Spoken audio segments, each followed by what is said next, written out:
اچھا، ام المومنین سیدہ عائشہ رضی اللہ تعالی عنہا سے ایک روایت ہے، فوائد الفوائد شریف میں ہے، کہتے ہیں ایک دن حضور علیہ السلام کا دریائے رحمت جوش میں آ گیا، مجھے کہا عائشہ جو مانگنا ہے مانگ لو، جو مانگنا ہے مانگ لو۔ میں نے عرض کی حضور اگر اجازت ہو تو اپنے باپ سے مشورہ نہ کر لوں؟ دریائے رحمت جوش میں ہے اور کہا جو مانگنا ہے مانگ لو، موقع بڑا اہم ہاتھ میں آیا ہے، تو اگر آپ اجازت دیں تو اپنے والد حضرت ابو بکر صدیق سے مشورہ نہ کر لوں؟ کہا جاؤ ان سے پوچھ لو۔ حاضر ہوئی دریائے رحمت جوش میں، محبوب نے فرمایا کہ عائشہ جو مانگنا ہے مانگ لو، مجھے بتایا جائے کہ میں حضور سے کیا مانگوں۔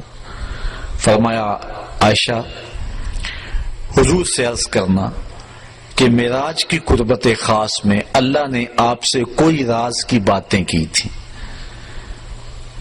تو ان باتوں میں سے کوئی ایک بات بتا دیں۔ مانگا بھی تو علم مانگا اور کہا عائشہ سنو، میرے سے وعدہ کرو جو حضور بتائیں مجھے بھی آ کے بتانا۔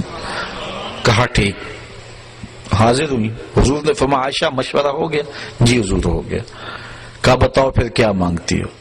کہا حضور معراج کی قربت خاص میں جب آپ گئے تھے تو اللہ نے آپ سے کوئی کلام فرمایا تھا؟ کہا جی۔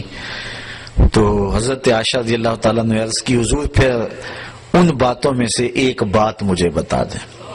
حضور مسکرا پڑے، اس بات پہ بھی مسکرائے ہوں گے کہ میرے یار غار کا انتخاب کیسا ہے، اور اس بات پہ بھی مسکرائے ہوں گے کہ اگر راز کی بات بتا دوں پھر راز راز تو نہ رہا، لیکن خود ہی پہلے وعدہ کیا تھا جو مانگو گے دوں گا۔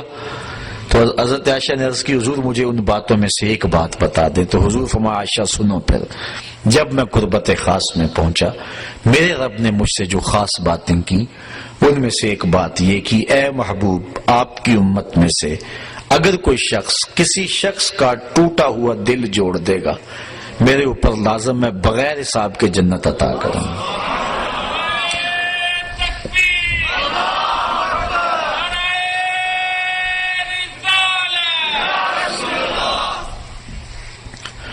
اللہ تعالیٰ پر ویسے کوئی شے لازم نہیں ہے، کوئی شے اللہ پہ فرض نہیں ہے۔ ہمارے قائد کی کتاب میں لکھا ہے، شرح قائد میں، شرح مقاصد میں، خیالی سب کتابوں میں لکھا ہے کہ اللہ پر کوئی شے لازم نہیں ہے، کوئی فرض نہیں اللہ پر، لیکن از خود اپنے اوپر کوئی شے لازم کر لے تو یہ اس کا کرم ہے۔ تو کہا یہ بات میں اپنے اوپر فرض کر لی ہے، لازم کر لی ہے کہ جو شخص کسی شخص کا ٹوٹا ہوا دل جوڑ دے بغیر حساب کے اسے جنت عطا کروں۔ ام المومنین بہت خوش ہوئی کہ بسا اوقات کسی شکستہ دل کی بات سن لیتے ہیں، کسی کا دکھڑا ہی بیٹھ کے سن لینا کبھی تو اس کو تسکین ہو جاتی ہے، کسی کی مدد کر دیتے ہیں، کسی کے کام آ جاتے ہیں، کسی کو مصیبت سے نکال دیتے ہیں، یہ تو بخشش کا بہانہ مل گیا۔ اپنے والد گرامی کے پاس حاضر ہوئی، کہا ہاں عائشہ حضور سے پوچھا؟ جی پوچھا۔ کیا بتایا حضور نے؟ تو کہا کہ حضور نے یہ بات کہی ہے۔ ام المومنین بہت خوش تھی، لیکن سیدنا صدیق اکبر نے جب سنا تو زاروں کے تار رونا شروع کر دیا۔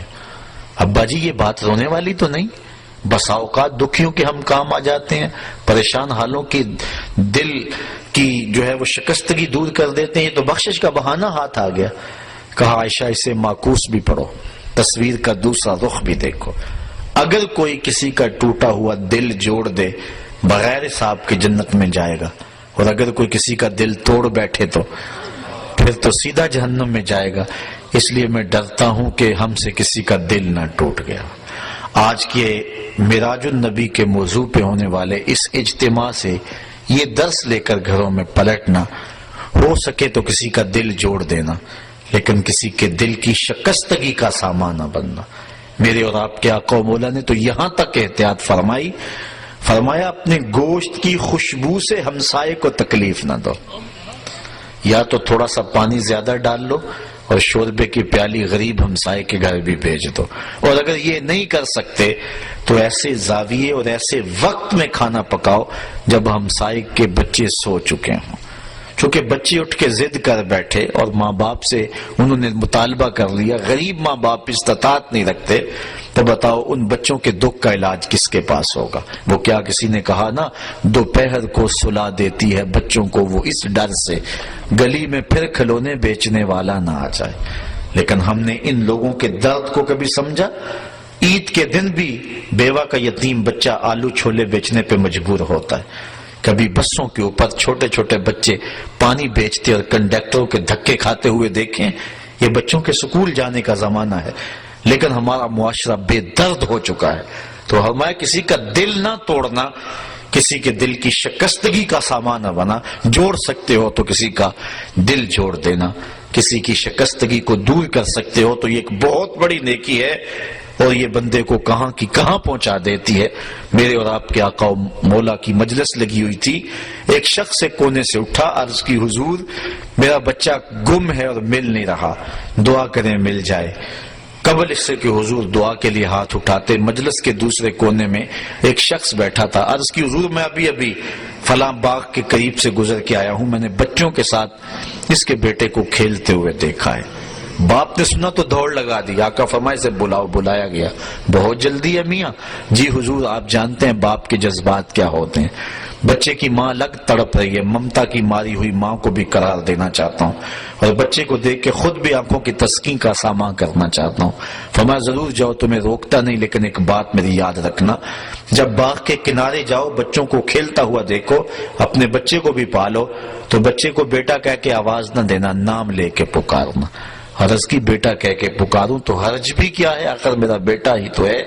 فرمایا تم بچھڑے ہوئے ہو اور تمہارے لہجے میں بلا کا پیار ہوگا، اور تم نہیں جانتے کہ ان کھیلنے والے بچوں میں ہو سکتا ہے کوئی یتیم بچہ بھی کھیل رہا ہو، اور جب تم اپنے بچے کو بیٹا کہہ کے پکارو گے اس کا دل چھدے گا، کلیجہ زخمی ہوگا، آج میرا باپ ہوتا تو مجھے بھی بیٹا کہہ کے پکارتا۔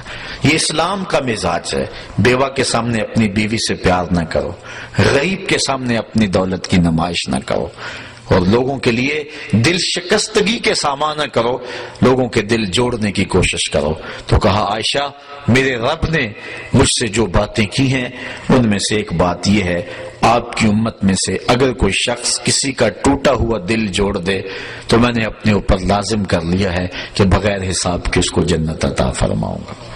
اللہ تعالی ہمیں اس معراج کی برکتیں اور حضور علیہ الصلوۃ والسلام کے سفر کا نور نصیب فرمائے۔